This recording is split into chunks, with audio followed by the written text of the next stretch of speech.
extend a welcome to everyone who's already here.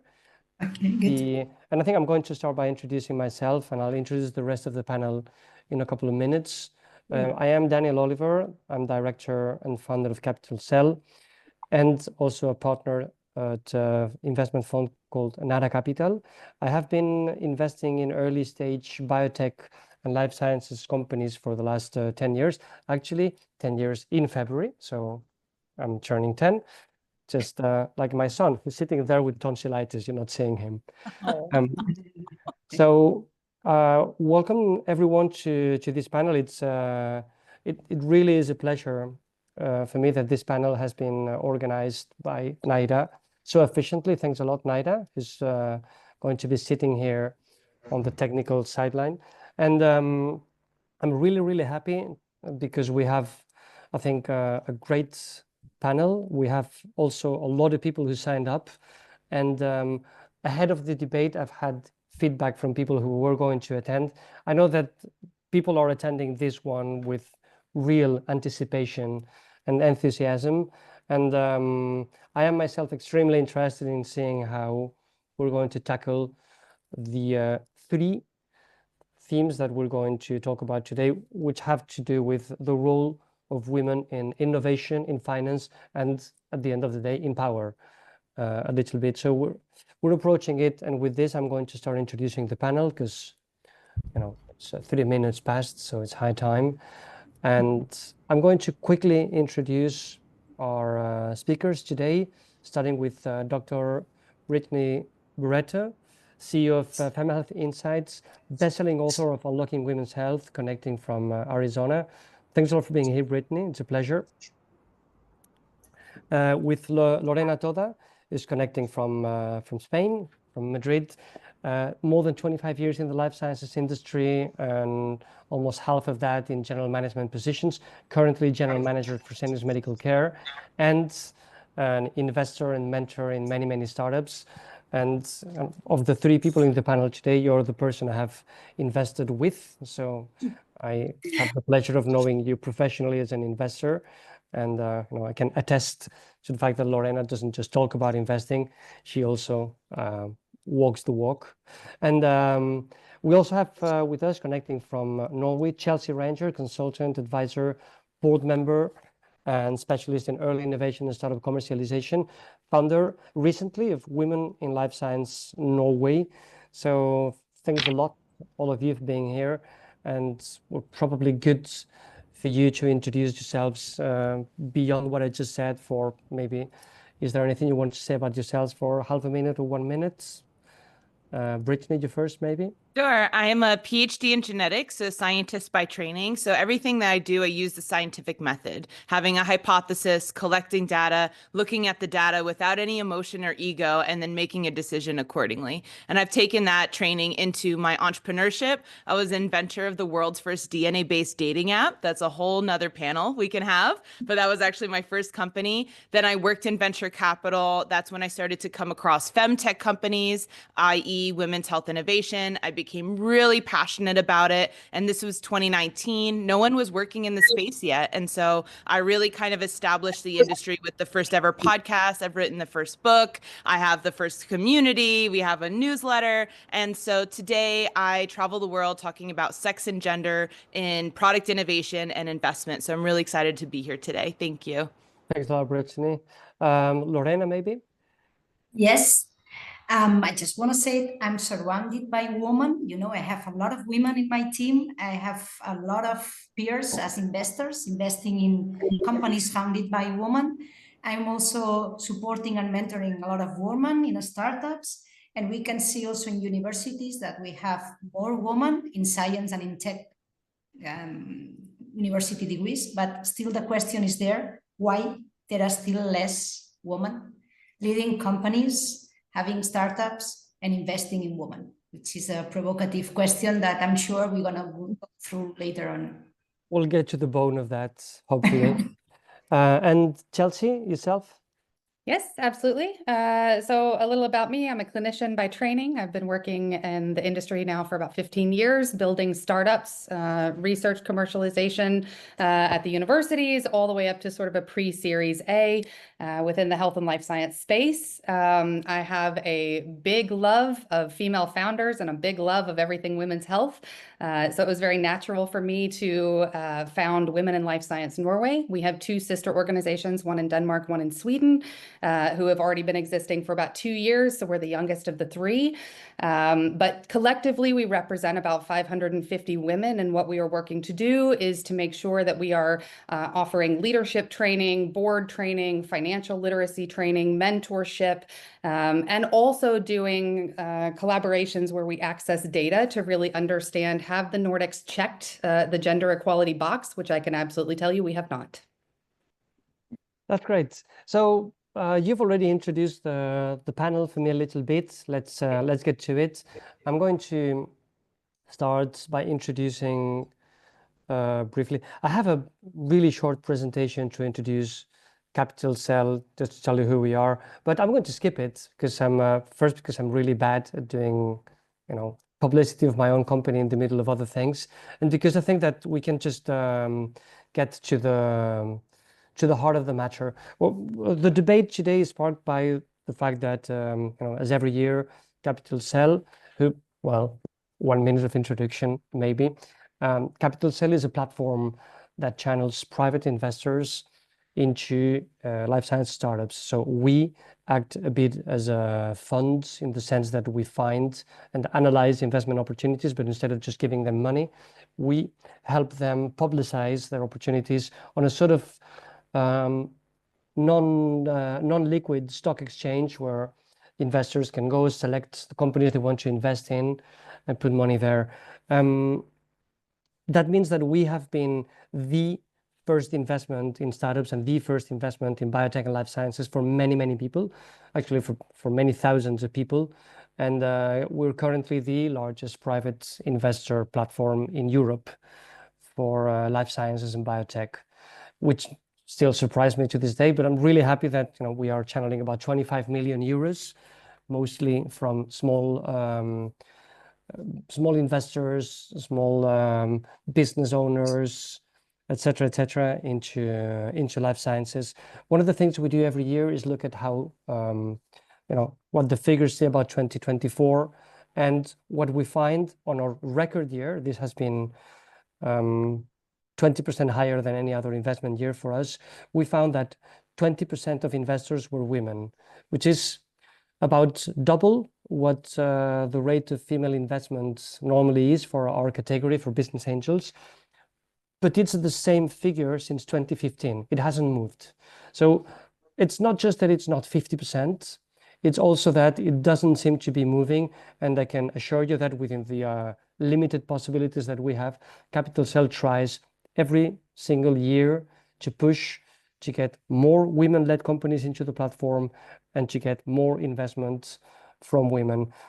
Obviously, it's something that is not in our power to move, apparently. So this is why we've gathered here the Council of Wise People to analyze why that could be. And more importantly, we're here to talk about problems a little bit, but we're here to talk about the future and about where exactly do we put our finger to make things change.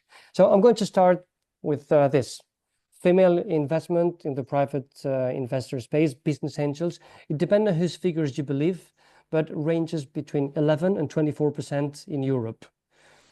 That's not a lot. And I know that one of the targets of the European Business Angel Association is that at some point, can't remember the year, but in a few years, it will hit 30%.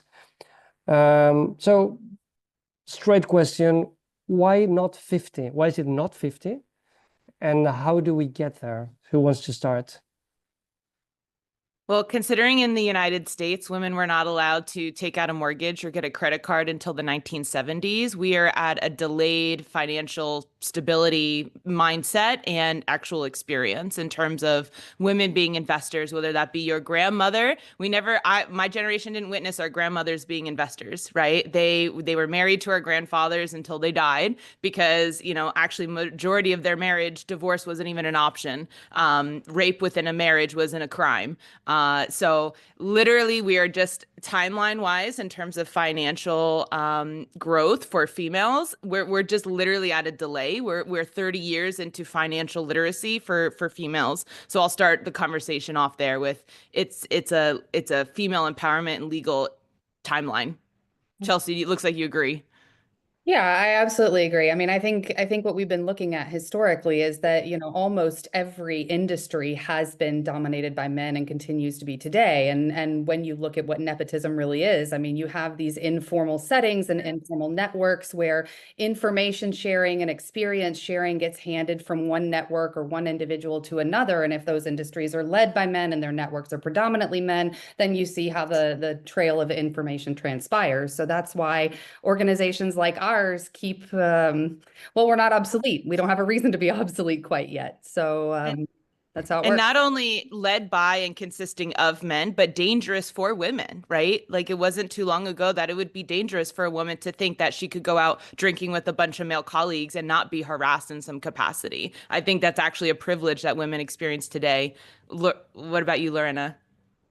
Yeah, but I see some light at the end of the tunnel. I think at least here in the Barcelona surroundings, we have some founding companies that invest in women. We have Women Angels for STEAM. We also have We Rock. I mean, we start to have groups of women that lead companies, that have executive positions, who start to group and start to invest in women. So I think this is starting to change. So I can see some light at the end of the tunnel. It's not easy. We are not still there, but I think there's some light there. Yeah, we're way better off than the 1970s or 80s. We're doing way better. Yeah.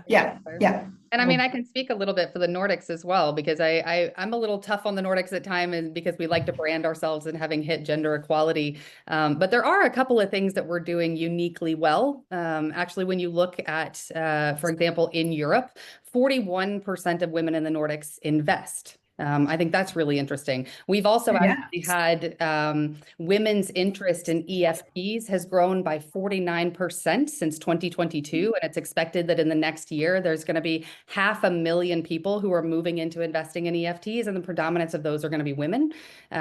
We just actually in the past week had a new app that was launched called Stack by Me that is entirely tailored towards women, where it has an academy on the app. It teaches you all about how to invest. You can build in your risk profile and you can start to invest directly into the app. So financial literacy for women is coming. And that's going to be our great launch pad. That's that's interesting, Time, because one of the things that maybe shocked me this year was that 20% again. And we are doing things. And I mean, I don't mean we are as a capital center. I mean, as a society, we are doing things, and we have been for a while. So that 20% includes the fact that, for example, one of the business angel groups that Lorena mentioned, Women Angels for STEAM, started operations here in Spain about, I'm going to say 5-6 years ago, Lorena, something like that. And to me, it quickly became the best business angel group in Spain. The quickest, the fastest, the more, I invest and don't talk about investing, etc. So things are happening, and that percentage doesn't move. Whereas I am seeing over the past years, other aspects of society with gender equality is advancing a lot faster. Maybe safety in the streets would be one of them. Gender violence, etc. Smartphone ownership, for example, that's almost 50-50. Male, female, things like that. But is money not allowed to be, put in the hands of women? Is there a problem of decision capacity, money ownership? Are we not allowing women to go into investments? What do you think is going on that's kind of withholding this advance I mean, the last 5 years have been some of the most volatile in human society as we've known them, right? And so if you think about risk taking, the last 5 years have been very risky to take any chances, because for women, we are not only fiscally concerned with ourselves, we're often fiscally conservative for our partners and our children. And so when we invest, we put at risk our entire family. It's not just our money. And I actually have a peer who's doing a PhD in business, God bless him, and he is studying risk aversion for women in business and investing. And one of the things that he's showing is that when you are at risk of potentially losing everything, I mean, the most dramatic version of this is like you lose your home, right? Women are unsafe when we are homeless. It is not, we can't survive homeless as much as men can. And I know that's an extreme example that you're going to invest and lose literally everything and everything. But on a subconscious level, on a hierarchy of needs, women's hierarchy of needs includes, I need shelter for me and my family to survive. And so I think that these are subconscious, and I am going to talk today a lot about subconscious things that we're not consciously talking or thinking about, but these are underlying drivers in our end of day decision making. Yeah. So Lorena, you're obviously at the very secure professional position, have been for a while, et cetera, et cetera. How do you see that? I think the situation, I think, really reflects what's happening in main companies. No, we have many women, but just a few of them on the top positions. No, so sometimes I wonder why it's happening this, because when you look at universities, when you look at other positions, there are many, but just a few of them just go to the top. No, so why? So probably there are lack of references. This is one of the things. I mean, we need more women with, a strong leadership that could be a reference for other women.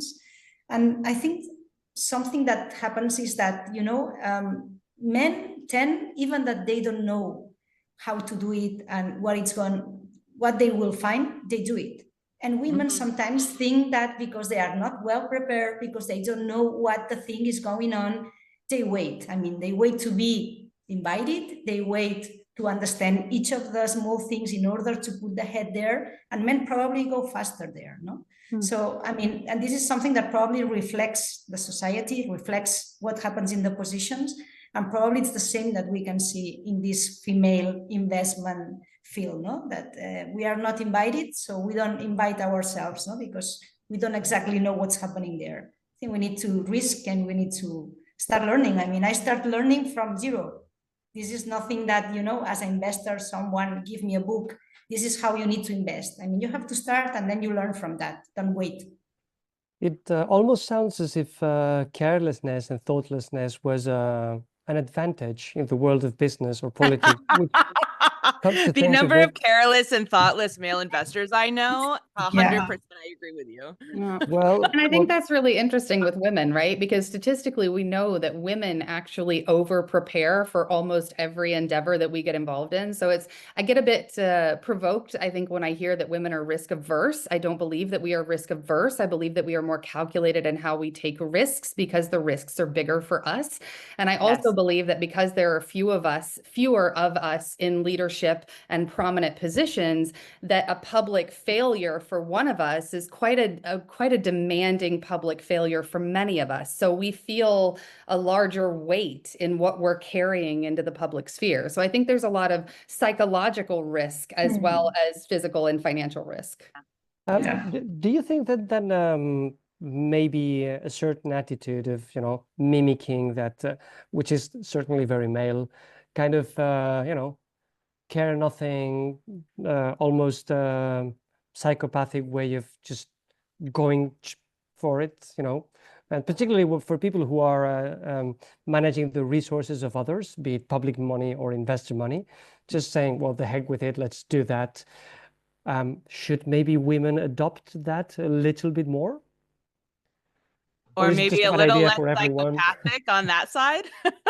I think, what if we stopped asking how women could change to fit in the model and how the model could change to fit women? Yeah, right? I agree. I mean, I know that you've written this book, Unlocking Women's Health, and I'm guessing almost everybody here who's really invested in this has also read Invisible Women by Caroline Criado Perez, right? And this is such a fantastic book. She's actually about to come out with an update in 2025, just so you guys know, which is very cool. But this shows whether it's progressive countries, whether it's progressive industries, whether progressive companies or products. Almost everything is designed without fail with men as the standard and women as the other. And it doesn't matter if you're already in a progressive framework. So if that is our starting line, I think we should be adjusting the starting line rather than adjusting what women need to mold into. Yeah. That's it seems like we're hitting upon interesting debate upon interesting debate that would kind of set us off in another direction. But taking up on what you were just saying, Chelsea, maybe to advance into, because there was another couple of topics that I wanted to sort of intertwine today.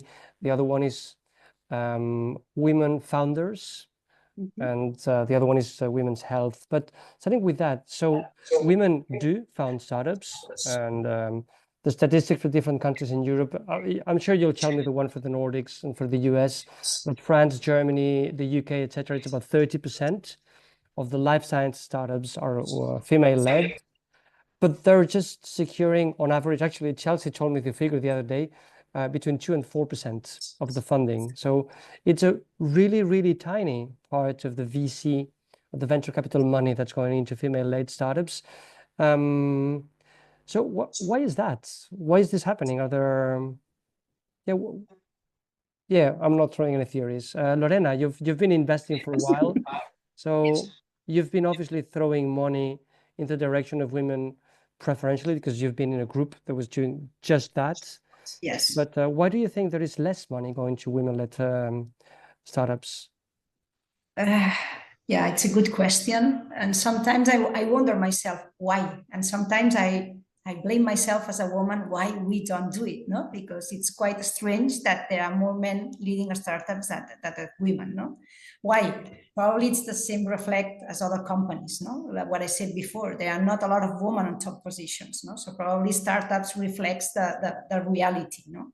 So for women, normally it's more difficult to find investment, and we know, and I have seen some venture capitals and some business angels doing different type of questions to women when they want to invest. Sometimes I have here, do you have family? Or is your co-founder your husband? These type of questions have never been asked to a man. And this is the reality. So we are still seen as the second part. Wow. We are not the main one. Is that Lorena, have you actually heard that? Yes. Yeah. And not once, more than one time. The next time I'm in front of a male entrepreneur, I'm going to ask him if the co-founder is his husband. Yeah, why not? On the other way around, we have to ask, do you have children? Do you have a wife or a partner? It doesn't mean you have to be a wife, no? But these type of questions, no?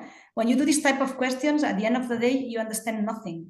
You have a woman, the potential is there. She's starting a business. She's good. Probably she's more organized. You said, no, Women Angels Forest team. Why we have success? Because we are very well organized. Everyone has a role. Everyone is doing one thing. It's like more women, no? That we organize ourselves better, no? But when you listen this type of questions, everything goes down. I say, I cannot, but this is the reality. Still the reality is there.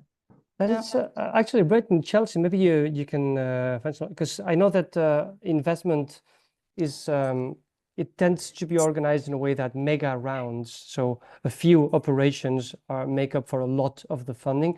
So could one of the explanations be that because of all these family things that prevent men from letting women into positions of power, also prevent the system from letting women lead the most ambitious companies that capture the most money?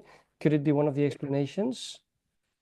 Well, I think there's a couple of different explanations. I was actually part of a full day VC workshop a couple of months ago, and it was really interesting because they showed statistics around the questions that women are asked, which of course, Lorena, you started to allude to, but one of the extra layers that I thought was really interesting is that male entrepreneurs are very often asked about their success, their likelihood of success, the factors that will drive their success, whereas female entrepreneurs are asked about their failures. What are your risk mitigation strategies? How likely is it that you're not going to make it?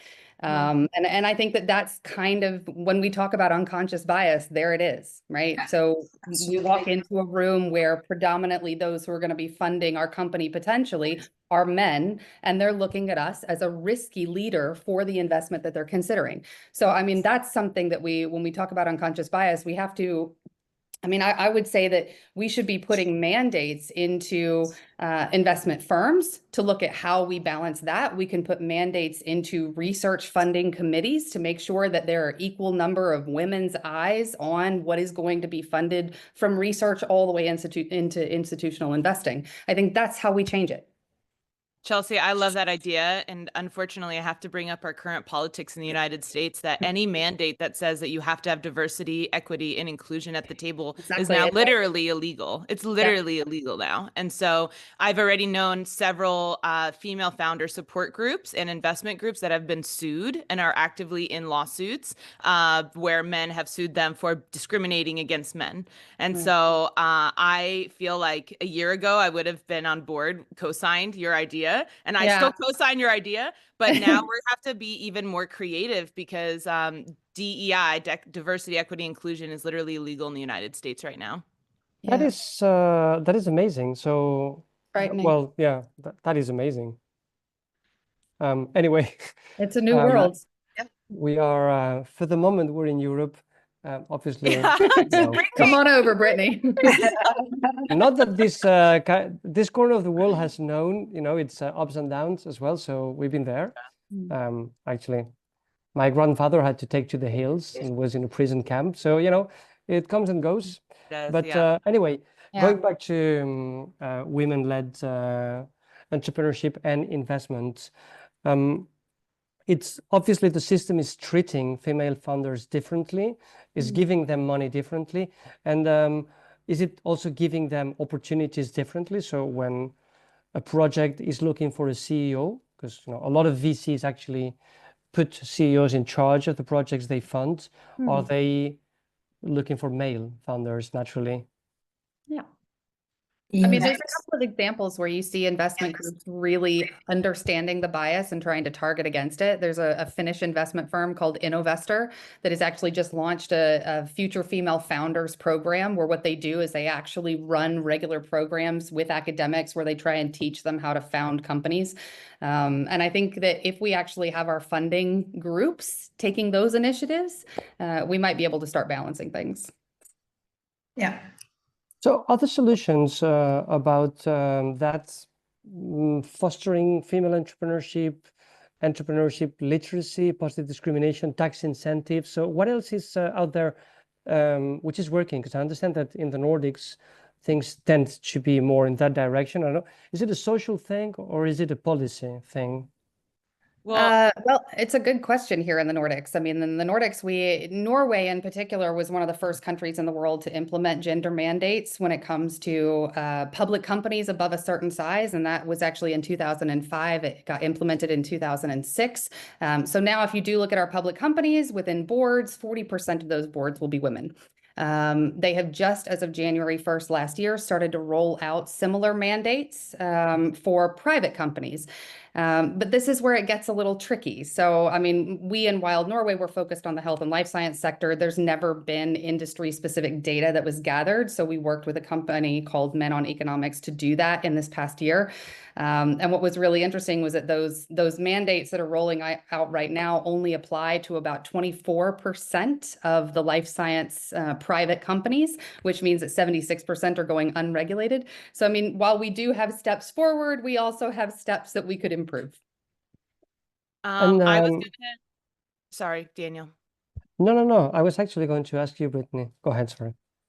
I was going to come in here today talking about tax incentives, and I did my homework prior to the panel, and turns out tax incentives don't help.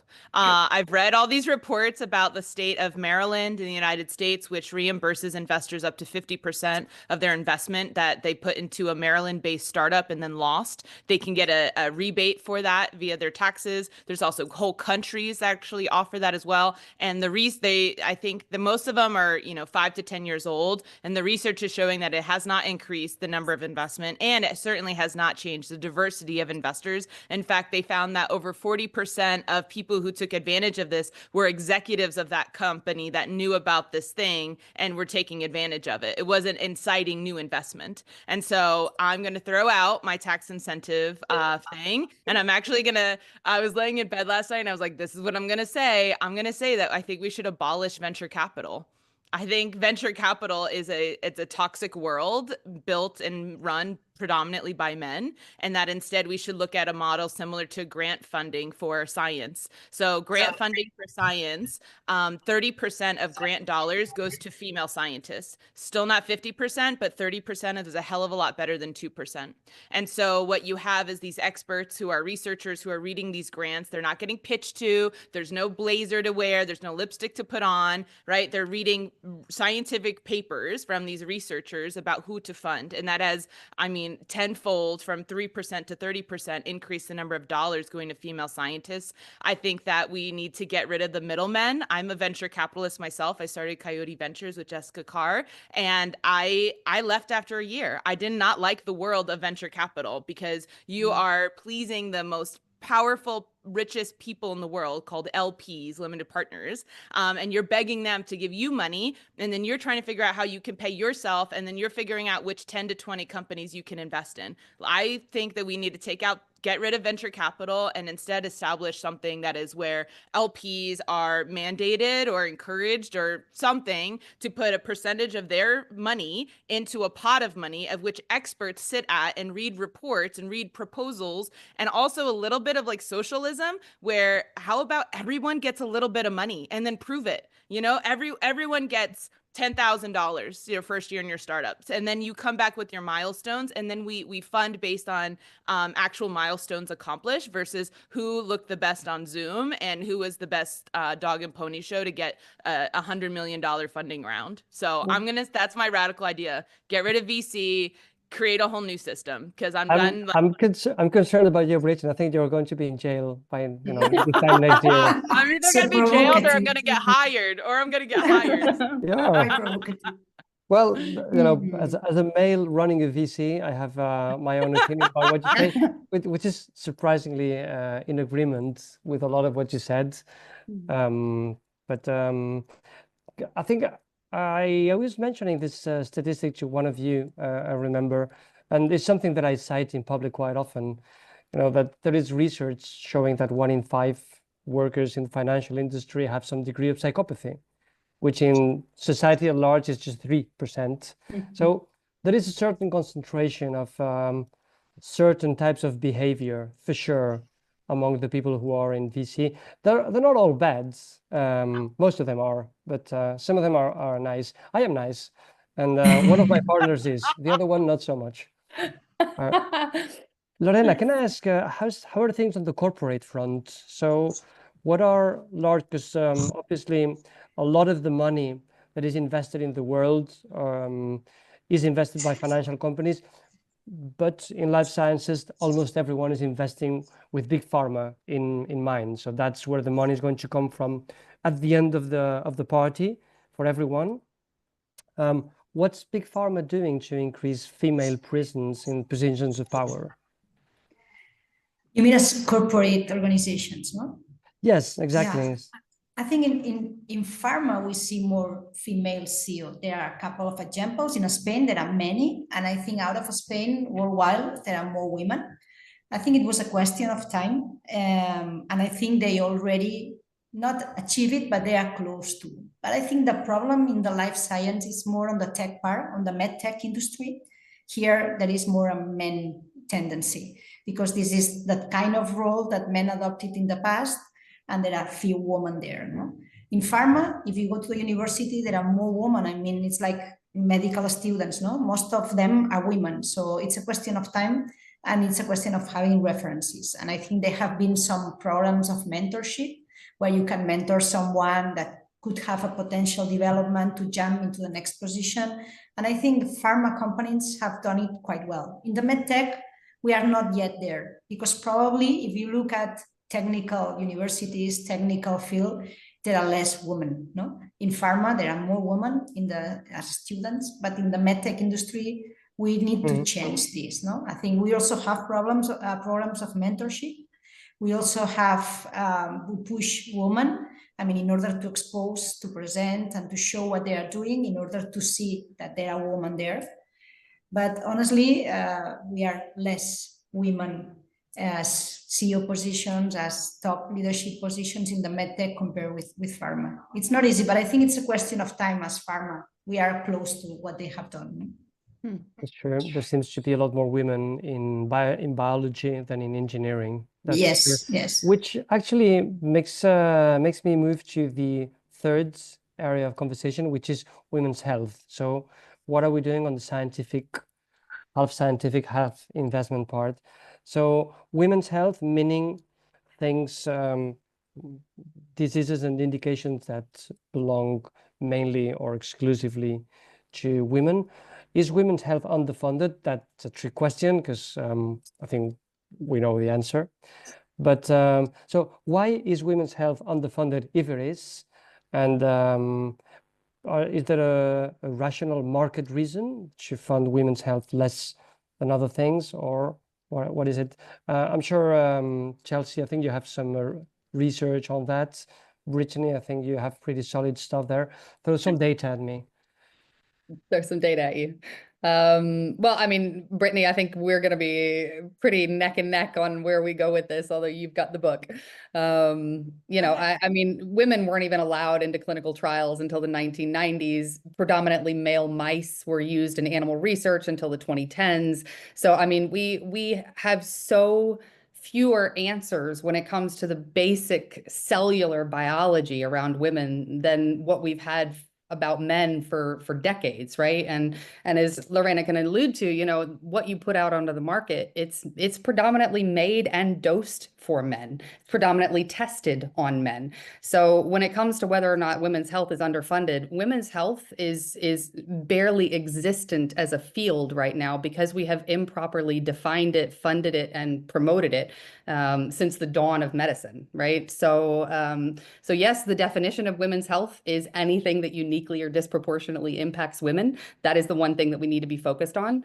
And this is where, Brittany, I'm going to hand this over to you, but I'm going to challenge one thing that you said about grant funding, right? Because, I mean, even before the chaos that we have in the US right now, the National Institutes of Health has been a really interesting example of where things can go wrong, right?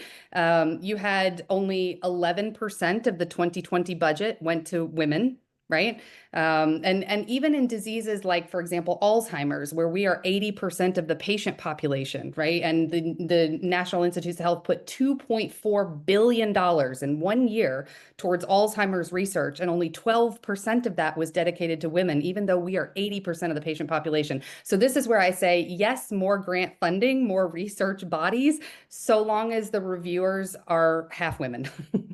100%. 100%. I totally agree with you. And I'm appreciative because I had two parts of my argument and you just argued part one. So okay, good. Essentially the industry in general is in such infancy that's underfunded because we don't have proven business models. We don't have all these proven track records, right? So one, you did my argument number one. The second argument, and this is where I'm going to bring some really interesting data in, is FemTech is a really interesting phenomenon because it's life science, med tech, health tech, and that is predominantly in the rest of, you know, and other industries, other verticals is mostly male founded. And yet FemTech, we are 80% female founded, 80%. And so we have this really interesting scientific experiment, if you will, to say, okay, here we are. Here's a female-led industry. Are we underfunded or not? And yet, sure enough, the 20% of our founders that are male are raising 23% more than female founders. And what we did in our experiments is when we looked at our database of over 1,600 femtech companies, companies with similar product types, same country, same year, same stage, a male founder versus a female founder will fundraise 23% more. So we took out all those variables like mega rounds and stuff. Like we literally did apples to apples. Males are raising 23% more. And then we asked ourselves why. And we came up with, and by we, I have an amazing PhD student. She's about to defend. Her name is Ludovica. She's out of Barcelona, actually. She did this research and she came up with two theories, two hypotheses as to why. right? And I think we can actually look at these theories and take them across all industries. Number one is called perceived social impact. So what that means is that the more activist the female founder was, so when she used activism words in her LinkedIn profile, we did natural language processing of LinkedIn profiles, the more times they use the words advocate, feminism, maternal mortality for Black women, whenever they use those words, the less funding they got. And so what we found was that the more advocacy a female founder was, the less funding she got. And through our interviews with investors, we found that they perceived her to be caring more about the purpose than the profits. They saw it as a risk. They saw her as a risk, okay? But yet, when males use these advocacy words, they were rewarded for it. So when men are advocating for women, they're seen as good guys, and so they were rewarded for it. And by the way, this is subconscious. This is like, it wasn't like people were like, she looks a little too enthusiastic about equality, right? Like, but something inside them made them feel that way. So the first one was perceived social impact. The second one was identity issue fit. So what happens is when you don't understand a topic that's being pitched to you, you look for signals around you. You look for signals in your peers and the media, in your home life, in terms of, is this a real problem that got pitched to me today? I don't really know. And what happens is that when you are looking for signaling, and this is again human psychology, we trust people of the same gender more. And so when a male founder is presenting on something like heavy menstrual bleeding, of which the male investor knows nothing about, because they are of the same gender, they subconsciously are believing them more than when a female is presenting it to them. And so those were two psychological aspects that we found that were absolutely fascinating, I found. And so I think that it transcends FemTech. It's just that we had the opportunity to run those experiments within a female predominant industry. Can I ask a question, Daniel? Do you mind if I just ask one thing around this? Because I actually had a discussion with somebody about this today, and I want to ask you if this was part of the research that you did, Brittany. So one of the things that we were talking about today was sort of hard qualities, hard qualifications, and soft qualifications, right? And this is something that recruiters talk about quite a lot, where they'll tell you that women, for example, were really good on our CVs at talking about our soft qualities, whereas when you look at job advertisements or predominantly male CVs, you're going to see more hard qualifiers, right? In FemTech, I have wondered whether or not this is the same thing that we're happening there, right? Because you're having a technical space, and the tech space, of course, is predominantly driven by men. So they are speaking more quantitative language, perhaps, and using these more hard qualifiers. And if that is translating more in the tech world when you talk to investors, and maybe that's why FemTech over feminine science is getting a bigger push. I'm just curious if you have any ideas on that. Well, what comes up for me is that because we have a lack of data, a lot of our seed rounds are actually going into research, right? So you want to create the first diagnostic for endometriosis. In most other industries, you're saying, hey, based on like 10 years of research, we found this molecule that we're going to target. In FemTech, you say, we're going to establish a laboratory and do the first experiments on endometrial tissue, right? And so when you don't have those scientific facts, you have to go on belief and purpose. And so I think that you're right. We're lacking the ability to sound more like men because we don't have the data in our mouths to say, because it doesn't exist. Yeah. Perhaps I'm pretty sure that there is a way of doing things that is more efficient, more correct. It's a bit difficult to understand if it's completely encapsulated by the male approach or the female approach. It's probably none of those, I'm going to guess, or I hope. Certainly hope it's not what we're doing right now. Yeah. And can I just say one thing that happened recently? I have to get it off my chest. There was, and I don't care to call them out. There was a pharmaceutical company in Italy called Zambon, and they launched the first FemTech accelerator where they were going to pick 5 FemTech companies, invest 100,000 euros into them. And so the FemTech industry were so excited. We're promoting their application. They got over 240 applicants. They picked 5 people. All 5 are male founded. Oh, all 5 are male founded. And I'm a mentor in that thing. Well, Daniel, send them an email. Yeah. Send them an email, because statistically, no more than 30% of their applicants could have been male founded based on our industry. Okay. And yet all 5 were male founded. And one was actually focused on premature ejaculation. Premature ejaculation is not a FemTech issue. It's not a FemTech issue.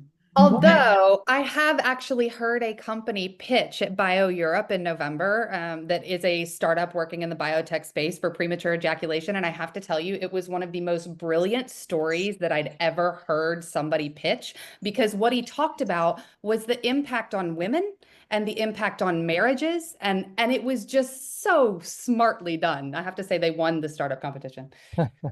Well, that's great, but there are so many issues I hear you. It's held. There are so many issues. So when we're not talking theoretical here, this literally just happened a few months ago. So and they're in our community. We help them get these applications, and we were like, and there was women on their team. So anyways, this is a real life thing that happened. Yeah. Federica Destro, and so yeah, I'm a part of that program. So anyway, we are. It's probably good that we head into the final part of the debate. Just one final question, because Lorena, I think, raised the issue. Do women have to feel responsible for actually moving that? So do they have to feel responsible for launching more companies? Do they have to feel responsible for investing in female-led companies? Do they have to feel responsible for founding women's health companies? They have to feel responsible / guilty? I think I don't want to say responsible. At some point, I think, at least myself, how I feel is that I'm happy. I'm in a good position. And at some point, I need to bring to the society what has been bring to me, no? So I know that there are a lot of women prepared. So it's like my mission to support this, to encourage them, to lift them. I mean, it's part of probably how I see it, no? So if we do it and we just lift up those that are prepared, those that can invest, I mean, just a recommendation, just pushing them, encouraging them, mentoring them to doing. I think this is part of the job that we have to do. If we do it in this healthy way, I mean, we collaborate to make it happen. Otherwise, it's going to take a lot. I mean, we need to push a little bit. I think at least this is my experience, and this is how I do it. Otherwise, it's difficult. It's difficult to reach there. So a little, maybe. It is true that if you want the world to be different, generally, you have to go and change it yourself. That's true. So talking about changing the world, moving on to the final thoughts and conclusions. So I'm going to improvise a new one here, because we've been talking about the way women manage risk, the way women are allowed access to power, to finance, etc. So how do we start changing things? Do we get more women into entrepreneurial positions? Do we set up policies to give them access to positions of power? What exactly do you think would be the one thing that would unblock all the other things, the women's health, the women founding, etc., etc.? What would you touch first, if you could? Who? Sorry, you have a magic wand. You can change one thing first. That's going to help all the rest fall into place. What would you touch? Brittany?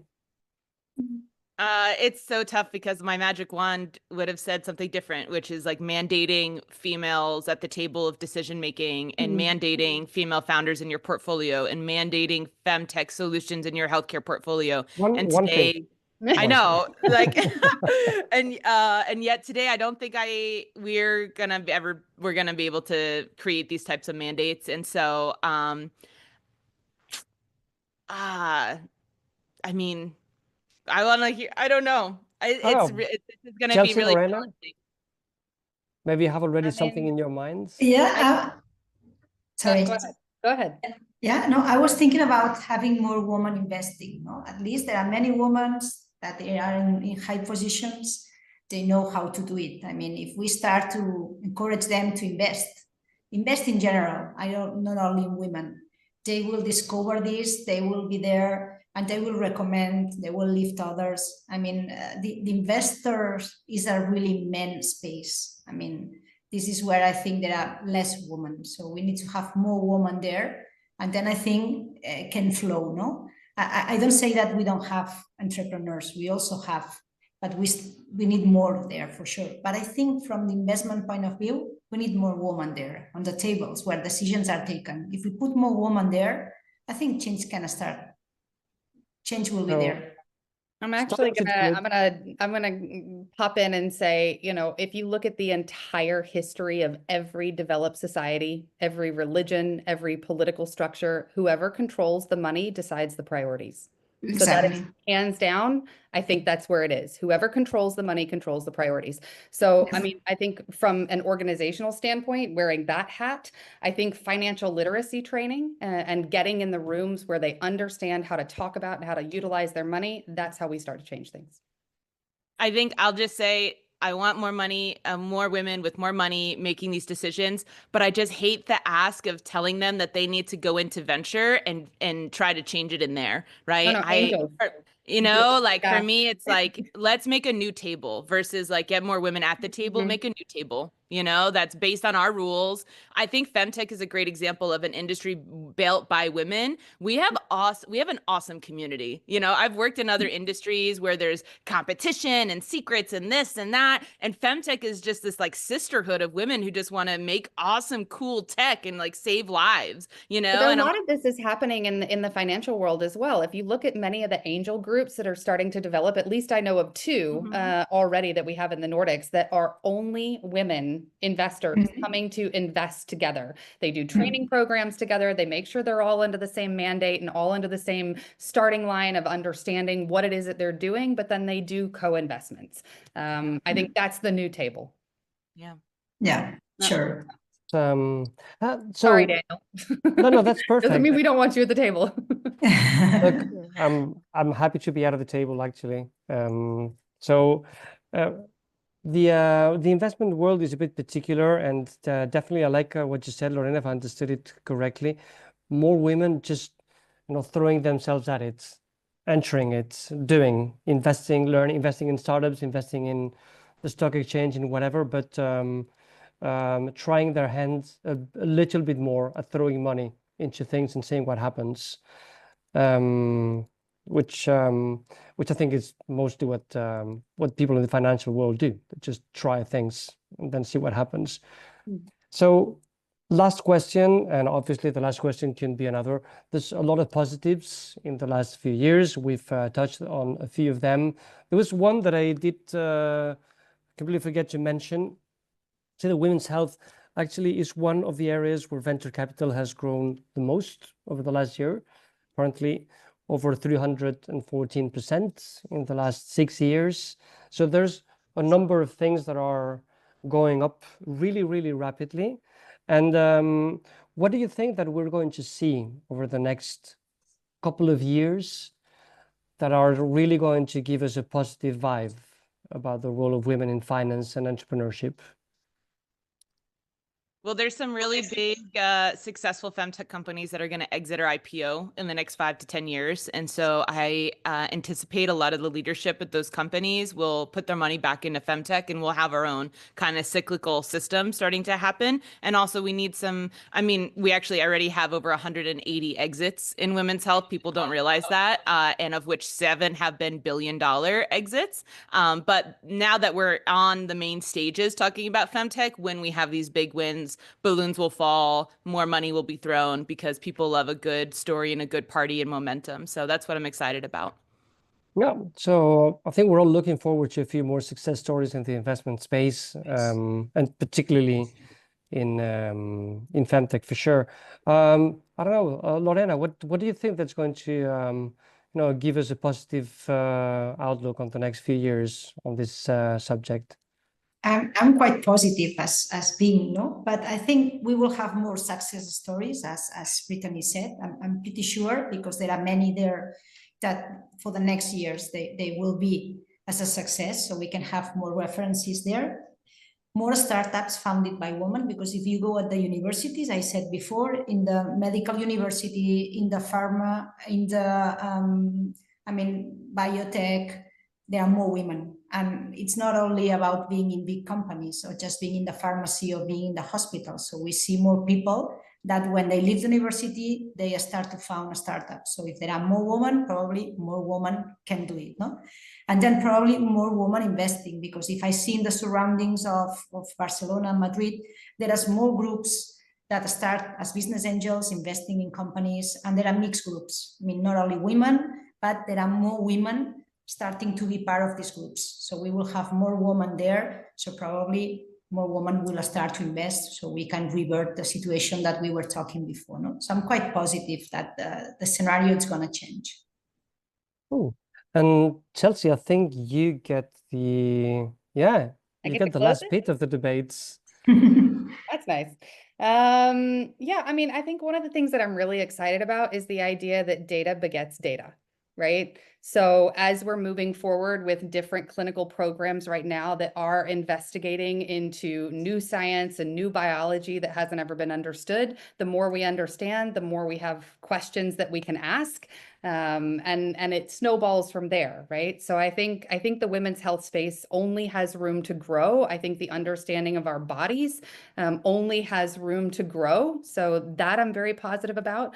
And to give an example of why data makes me so happy, when I first thought about launching Wild Norway, there was a lot of reticence about me actually doing this because of exactly what Lorena says. There's so many women working in the industry. Obviously, that isn't going to be an imbalance in leadership in the health and life science space because we are predominantly women. And in Norway, if you look across healthcare, academia, and the industry, we are actually 60 to 90% of the workforce. I mean, we are really dominant in this space.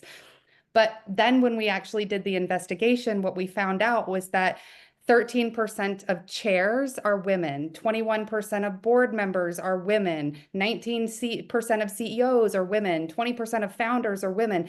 And that was brilliant to find out, because before that, the bias had been, well, we don't need to do that work in the health and life science space because we've checked the box already. And now we know now there's work that can be done. That's the power of data. It answers one question and then the door opens, right? And that's what's going to happen for women's health.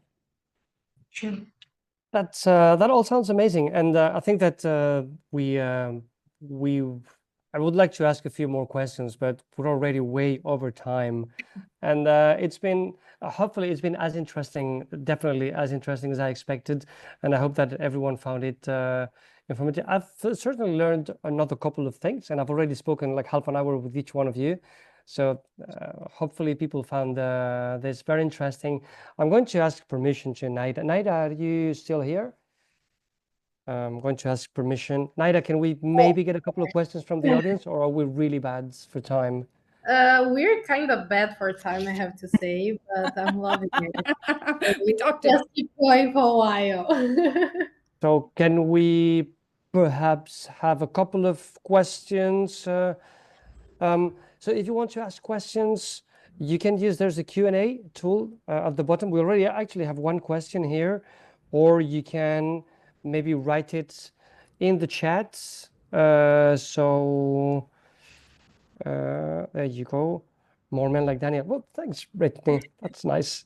Maybe I'll read the question that we have here from Maria, and if anyone else has a question, maybe we can take one or two more questions, and then, because we have the presentation from a bunch of really interesting companies now. Exactly. I just want to say, because I can see some people there is leaving, and we will still have the presentation of some companies, because at the end of the day, we want to show also the companies that are coming to show what is actually happening in FemTech. So can we have questions or not? Just there is one here. Let's just take this one. We have two now. We're going to take the two questions that are here. That's it, right? So from Maria, one of our biggest competitors is building a very similar solution, but the founder is a man. Would be curious to know how to approach this from a user point of view, fundraising, and really just describing our competitive advantage. So anyone wants to take it? I mean, I would recommend from the very beginning, walk into that first discussion with your investor, talk about your risks up front.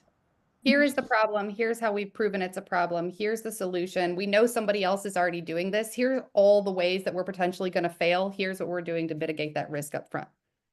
Yeah. Anyone else? So other question from Katrina Stalik.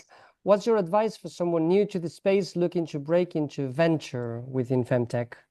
I would Great. recommend going to femhealthinsights.com. You can subscribe to our newsletter, join our Slack community. We have over 2,000 people in there. We have reports such as the annual landscape report. That's a great place to start. And then feel free to contact me through the website. It comes to my inbox, and I can send you my office hours link.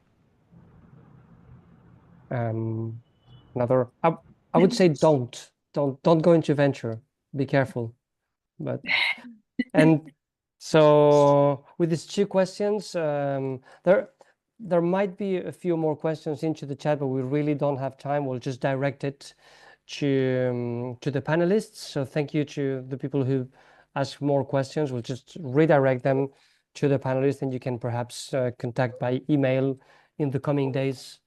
So we're going to leave the debate here. Chelsea, Lorena, Brittany, it's been an absolute pleasure for me, and I'm sure that for everyone. We're having great feedback here. Thanks a lot for being here. Thanks a lot for keeping it real and loose. I think it was one of the best conversations in public that I've had in a while. So thanks a lot for that. Thanks for the invite. Thank you to you. It was amazing. Thank you. Really fun. Nice to meet you both as well. And Thank you very much. And thank you, Naida, for organizing. So let's move on to the presentations because we have a few people waiting here. Naida, you're going to be the master for this. So for the rest of you who are staying online, we have 6 companies. The presentations are going to be short. It's going to be just a 3-minute pitch because we wanted to make sure that you guys were sticking around. So it's going to be a few more minutes, and you're going to see some extremely interesting technologies and some really, really smart solutions to female health problems. Naida, you're going to take over from now on. You're the maestro. Yes. And I'm going to mute and turn off my camera. And yes, Lorena, I'm gonna switch you to yes. Thank you all. And I believe Veronica, which will be the first founder to present here today, and here she is. Hello. How are you, Veronica? I am fine. I am feeling great after this insightful panel, I would say, yeah, and with this let's say proposals. I vote for more women investing in women, please. That's great. Well, let's not use any more time because we still have all the companies to go. So could you please share the screen with us? Okay, let's confirm that it's working. Do you see the full screen presentation? I don't. You're not sharing it yet. Okay, now? Now we can see the screen. Yes, now it's good. So I will leave it for you, Veronica. Veronica is the founder and CEO of Dana Health, and she will better present herself and also what Dana is doing. Okay, thank you very much. So let's talk about why maternal mental health needs to be the next big investment. Imagine you are pregnant and anxiety starts creeping in, or you have just given birth. Instead of joy, you feel disconnected, overwhelmed, and alone. And now, imagine that no one notices until it's too late. Perinatal mental health disorders affect 1 in 5 women, yet 75% go undiagnosed and untreated. The consequences? Beyond depression and anxiety, they led to preterm births, neonatal complications, long-term health risks for both mother and baby, even maternal suicide, and billions lost in healthcare and societal costs. This is a silent problem, and traditional healthcare isn't solving it. At Dana Health, we are transforming maternal mental care with an AI-driven digital therapeutics for early detection and personalized support. We provide women with real-time, clinically validated resources to support their mental health from pregnancy through postpartum. We detect risk early using digital phenotyping and predictive AI to identify perinatal mental health disorders before they escalate. And we empower healthcare professionals with a scalable, cost-effective, evidence-based solution that improves diagnosis and treatment. And we know it works. Over 40,000 women have used Dana Health, and our data shows that we could identify 72% of those at risk of depression and 27% with suicidal ideation before traditional healthcare detects them. The market is ready, the need is urgent, and the opportunity is massive. Women make up 50% of the population, and 720 million women go through matrescence every year, facing mental health risks. We operate in a hybrid business model, B2B2C and B2B, working with insurers, corporations, healthcare providers, and hospitals to integrate Dana Health into maternal care pathways. And we have secured the first commercial deal with insurance company and 2 lawyers from hospitals ready to integrate our solution once it's certified. We are raising €500,000 at a 3.5 million euros per month evaluation to scale our technology, accelerate certification, and expand adoption in hospitals and insurers. Investing in Dana Health is not just about financial returns. It's about leading the transformation of maternal healthcare. Women are the backbone of families, society, and economies. Their health isn't a niche, it's a global priority. Dana Health is innovation, technology, science, and impact. If you want to shape a healthier future for the generations to come, join us. Who is in? Thank you. Thanks to you, Valeria. And as I comment on the chat, I don't know if you all noted, but you can send the questions and we will be answering it at the end of the presentation. Thank you so much, Veronica, and we'll get back to you soon. Now, I would like to invite Matthew, that is the founder of Aspivix, which is one of the successful rounds that we are almost closing at Capital. So, well, the round is already successful, but there are still 2 days to go. Let me just hear Matthew. And now.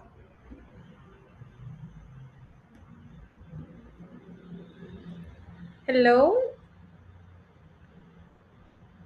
No, you cannot hear me. Good afternoon, everyone. Yeah, good afternoon. How are you?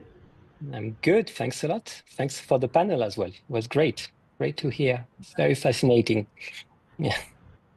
Well, I will ask you to share your screen to see if everything's going well. And then when you're ready, I will start to count. Yes. Tell me if it's... Is that shared? It is, but we are not seeing it in full screen. Okay, I need to find the right screen. And this time, is that in full screen now? Now it's right. Okay, so here we go. Matthew, you have 3 minutes. Hey, thanks a lot. So good afternoon, everyone. Today, I'd like to share with you how Aspivix is transforming gynecological care, making procedures painless for millions of women while seizing a $3 billion market opportunity. But let me start by introducing Emma, this person, and look at Emma. You can see the concern on her face. Her birth control failed. Now she's facing an unplanned pregnancy. A moment that should have been full of joy is now filled with fear and uncertainty. And Emma, like 121 million women every year, 121 million, faces the challenges of unintended pregnancies and consequences such as abortion or pregnancy-associated risk. The social and medical impacts of unintended pregnancies are profound, and they fall especially hard on young women. If only she had chosen an intrauterine device, an IUD, this T-shaped contraceptive device that you're seeing on the picture. That's the safest, most cost-effective long-term contraception with more than 99% effectiveness. But 1 woman out of 3 shy away from an IUD for one reason: the fear of pain during an IUD insertion. Why?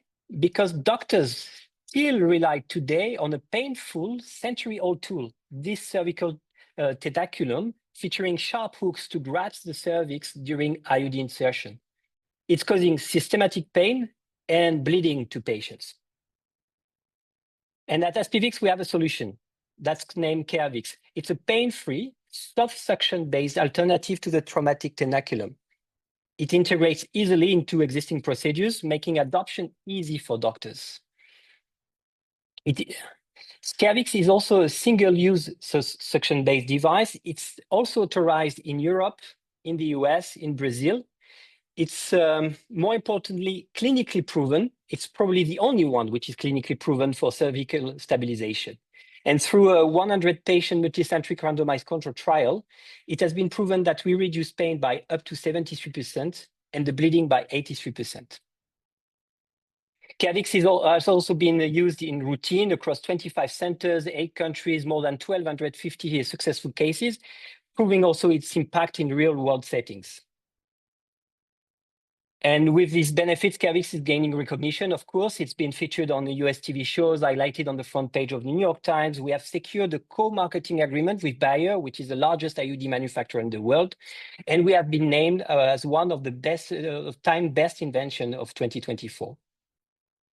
So at Aspivix, our message to Emma and to millions of women like her, it's simple. Choose the contraception that's right for you without fear. CareVix is here for you.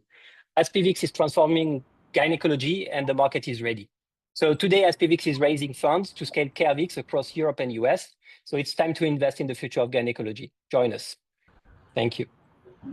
Thank you so much, Matthew. Now we will follow on with Innitius.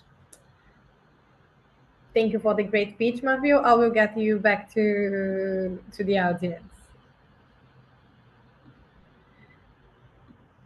And now we're gonna have Innitius, which will be presented by Ruben Molina, which is also a campaign that will soon, well, actually it already started to raise funds with us. So now you probably will see.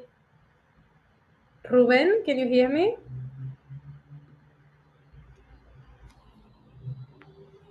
Let me see.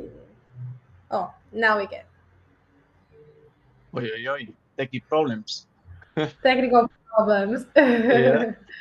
How are you? I'm doing good. Can you share my screen now? Yes, please. Yeah. Okay. Yeah. Now, so this is Ruben Molina. I'm CEO and co-founder of Innitius. We are a medical device company with clinical validation and about to start commercialization at the end of this year. And I want to ask you if you know what links the leading cause of hospitalization during pregnancy, the leading infant mortality cause around the world, and also the leading cause of fetal distress during pregnancy. The answer is the cervix. This little organ from here, that as you can see, is the only barrier between the fetus and the life.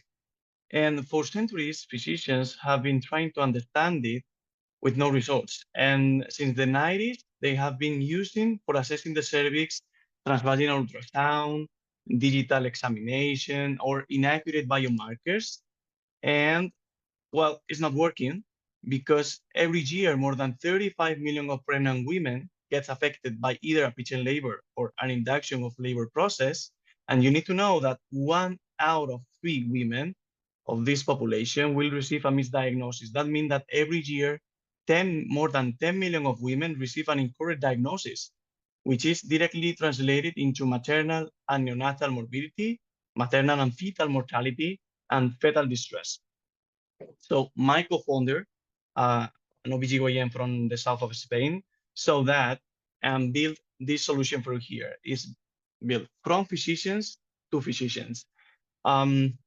Imagine, remember the picture that I showed you before, the barrier there. The cervix must get softer to allow the baby to go out, to allow the baby for childbirth.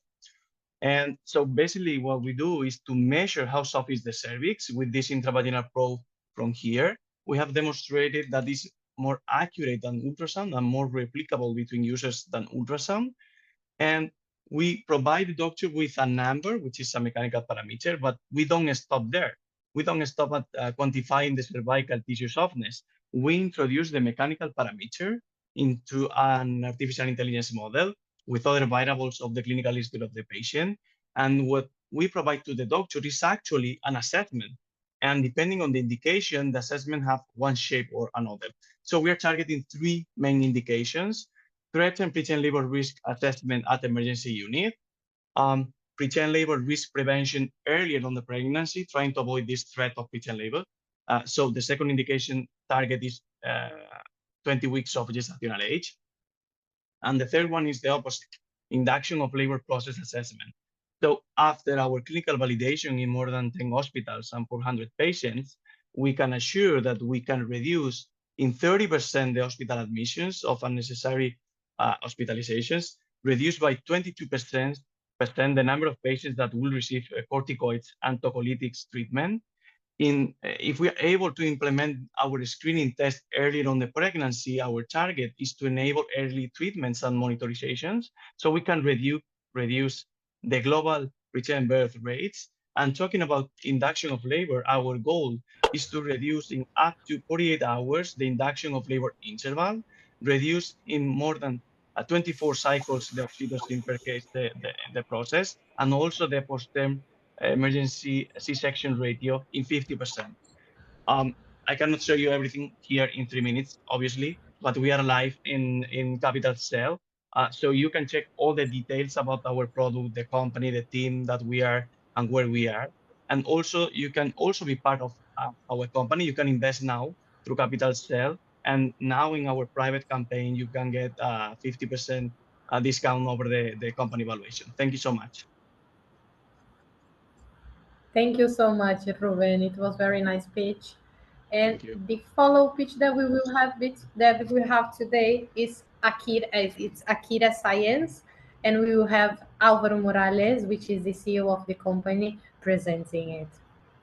And I have also shared the link on the chat so you can see the campaign of Innitius. Hello, Álvaro. How are you? Hello. Very, very good. Thank you for such a nice panel. It was very nice. So I will. Yes. Are we having technical issues again? No, I'm sharing my screen. Let me see if it's all good.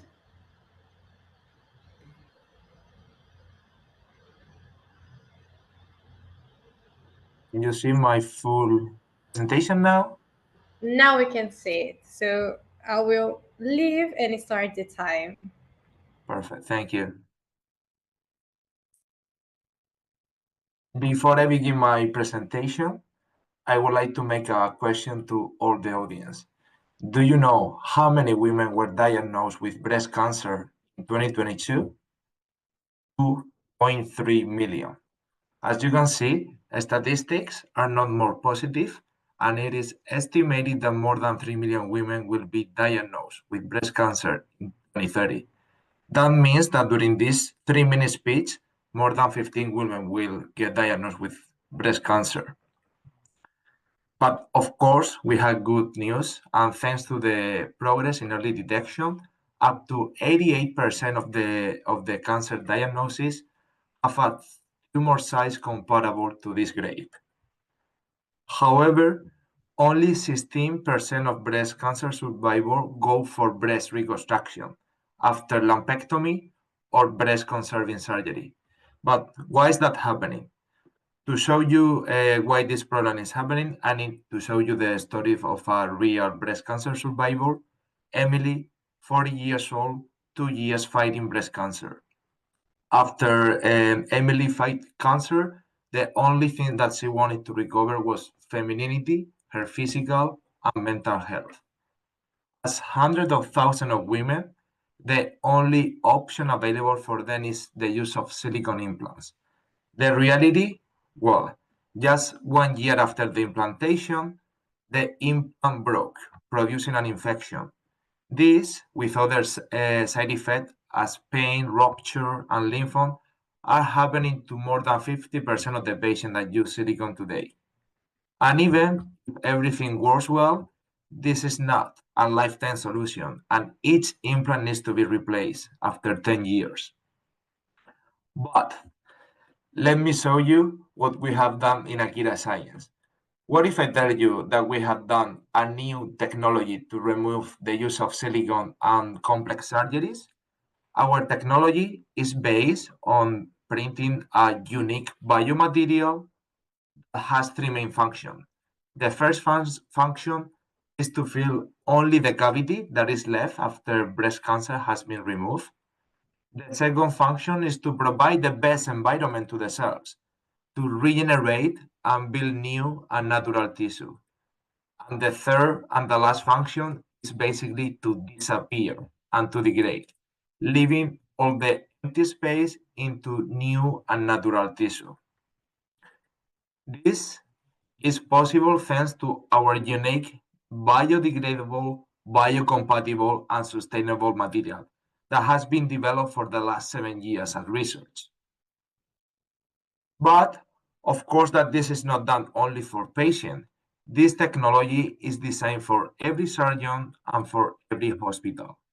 With the implementation of AkiMed breast implant, we are saving up to $5,000 per surgery, which means that we can increase up to 30% the number of surgeries performed per day.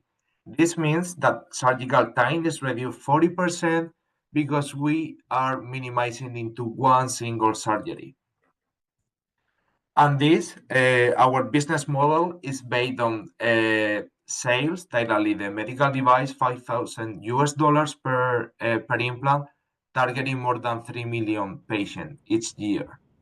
Our go-to-market strategy, we have validated up to the first preclinical model, and right now we are fundraising our seed to go into the first in-human clinical trial. But of course, the most important part is our team. If I can go to the team slide, it seems that it stopped now. Myself, I've been dedicating the last 8 years of my life into research in bioprinting and printing soft tissue, and together with my co-founder, one of the youngest scientists in Sweden to get all different public grants, we are bringing together this implant into the market. We are counting with top leaders in regulatory affairs and commercialization of medical devices in the Nordics, and that's why we will not stop here. Today, I invite you to join us on a mission to improve the life of hundreds of thousands of women around the world. Thank you so much. Thank you so much, Alvaro. And I will use the opportunity to comment that if you have any questions for Alvaro or for the other companies that already pitched, you can send them on the QA on the bottom of the page. And now we will have the last company of today, which is LAYCO. Let me just change her to panelist. 1 second. Ooh.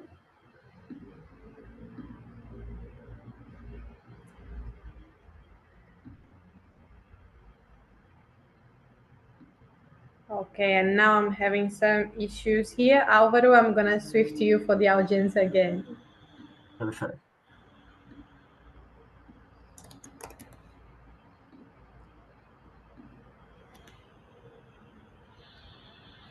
Okay, so now we should be seeing Drex very, very soon. Hi, yes, it works. Hi, how are you?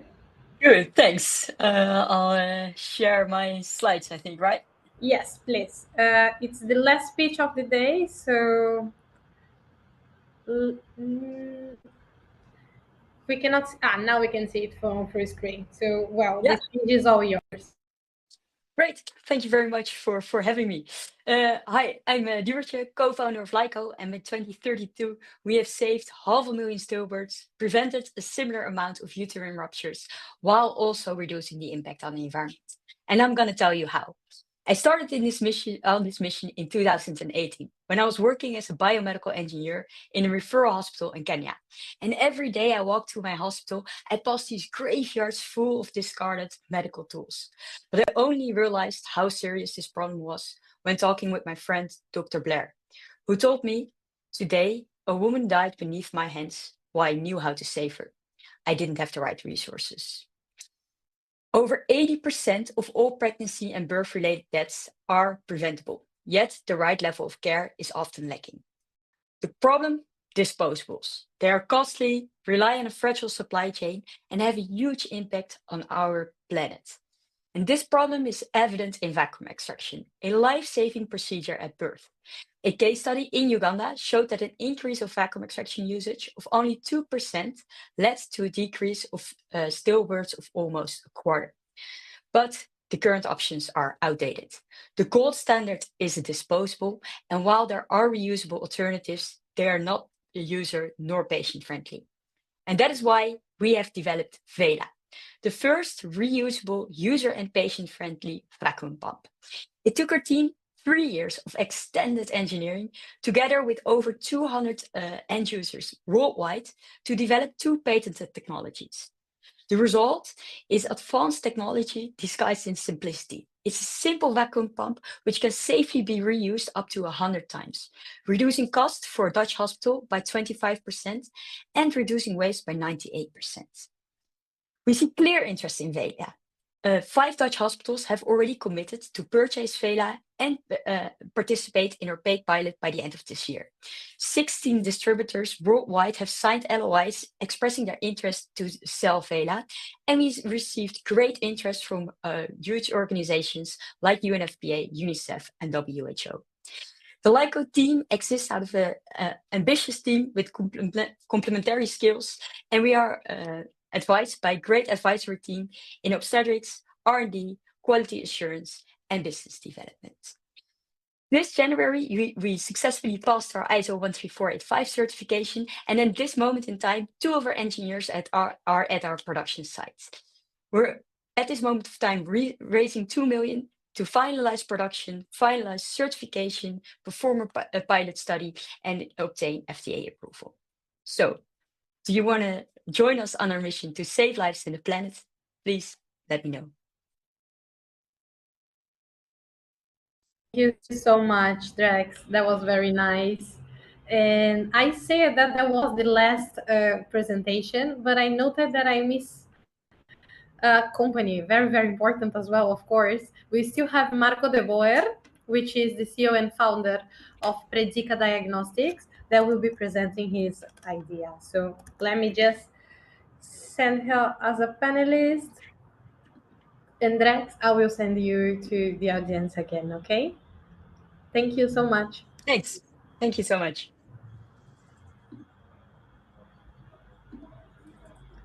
And we should be seeing Marco.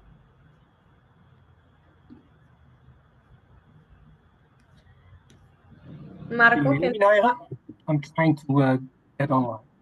Ah, okay, okay. Great. Thank you so much for joining us. Can you see if you can share your screen? Yeah, you must help me there, because where can I see that?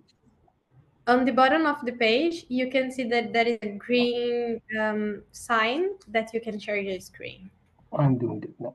Pretty cool. Could you please try to add it on full screen, please? Now it's great. Cool. Thank you very much. Thank you very much for giving me the opportunity to present, of course. My name is Marco. I'm the CEO of Predica Diagnostics. We are developing diagnostics for women's health. And our first product is aimed at cervical cancer.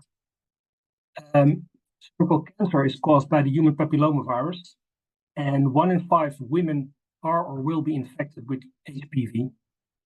And nowadays, even more than 600,000 women are diagnosed with cervical cancer each year, and the survival rate is only 50%.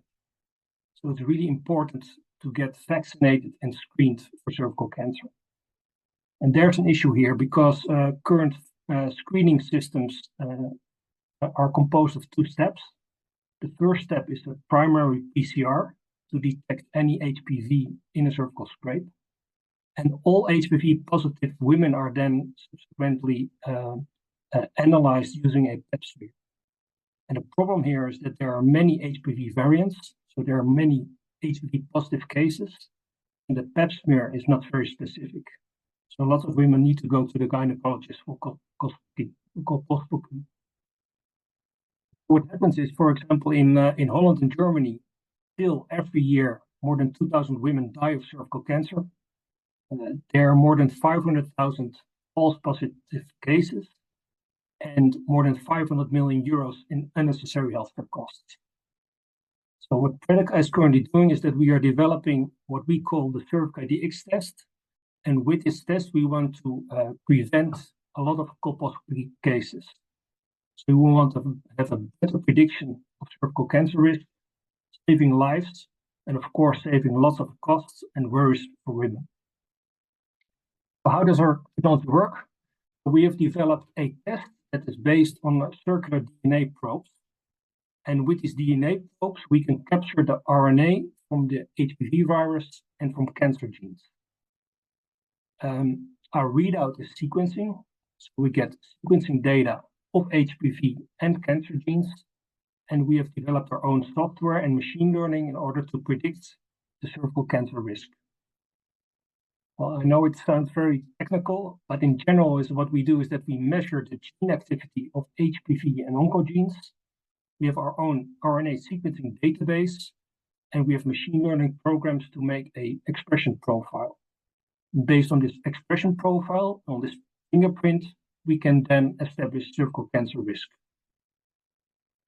The cool thing is that we have a platform technology, so we have also applications for sexually transmitted diseases, the microbiome, and for example, endometriosis. And where we are with our company is that we are now in a fundraising round of 4 million euros. We have 2 million already secured for current investors, so we're now looking to raise an additional 2 million euros.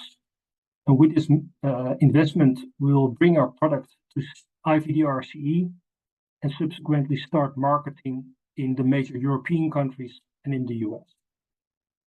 So if you are interested to learn more about our technology, please let me know, and I'll be happy to connect with you. Thank you very much. Thank you so much, Marco. Great. So, Naida, I think we are now we are done. Thank you very much, Marco. Nice meeting you. Naida, correct me. Yes. Now we have all the 6 companies presented. That's good. So I think the only thing we have left to do is to thank everyone for being here. I hope you had an interesting time. I hope the debate was to your liking, and I'm sure the presentations were. Some incredible technologies and ideas out there. Let me thank you in the name of Capital Cell. And as I said at the start, I'm not particularly good at putting the publicity part of Capital Cell. But if you want to know more about the company who's been organizing the debate, about where Naida and myself work, and about how Capital Cell is supporting innovation and entrepreneurship and doing it by giving a profit to investors, just come around capitalcell.com and have a look at what we do. If you want to get in touch either with us or with any of the entrepreneurs or panelists that you saw here today, reach out to us. Naida or myself will be delighted to speak to you. So thanks a lot. And Naida, thanks a lot for the organization that has been flawless, mostly, except for the technical glitch that is, mandatory for any webinar. And to everyone who's been here, thanks a lot, and hope to see you soon. Thank you all for being here, and thank you, Danny, for your words, and we will see each other on the next webinar. Bye-bye.